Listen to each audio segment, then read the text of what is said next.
Technology companies encourage their employees to work together because studies show that teams tend to innovate faster, achieve higher productivity, see mistakes more quickly, and find better solutions to problems. Yet, not every team is successful. So how do you build a highly effective team that is capable of delivering expected results? A study run by Google will shed some light on this question and help us identify traits that all successful Google teams shared. Several years ago, Google launched an internal project Aristotle, which was a huge data study focused on the teamwork. The tech giant spent millions of dollars tracking 180 separate teams for 3 years. The goal of the project was simple yet ambitious: to find out what are the traits of the highest performing teams. In other words, the company wanted to know why some teams stumbled while others soared. Initially, the researchers' hypothesis was that maybe best teams had members who liked each other a lot, or there was a healthy mix of personality types, or the team members were friends outside of work. Yet, none of these seemed to matter. The researchers could not find any meaningful patterns in the data. Basically, there was no evidence that a mix of specific personality types, or skills, or backgrounds made any difference. The who part of the equation didn't seem to matter.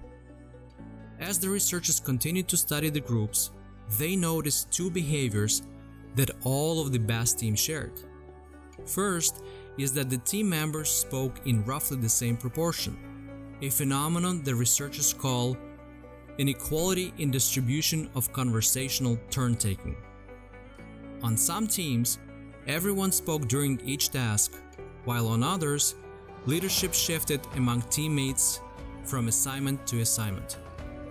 But in each case, at the end of the day, everyone had spoken roughly the same amount. In other words, as long as everyone got a chance to talk, the team did well. But if only one person or a small group spoke all the time, the collective intelligence declined. Second, the good teams all had high average social sensitivity, a fancy way of saying they were skilled at reading how others felt based on their tone of voice, their expressions, and other nonverbal cues. One of the easiest ways to determine social sensitivity is to show someone photos of a person's eyes and ask to describe what that person is feeling. An exam known as the reading the mind in the eyes. People on successful teams scored about average on this test. They seemed to know when someone was feeling upset or left out. People on less effective teams, in contrast, scored below average. They seemed to be less sensitive towards their colleagues. By the end of the project, researchers came to a conclusion that it didn't matter who was on the team. What mattered was how team members treated each other. Teams where everybody talked and everybody showed respect by listening and paying attention created psychologically safe atmosphere inside the team. And psychological safety of each member in the group had a positive effect on the team's ability to succeed.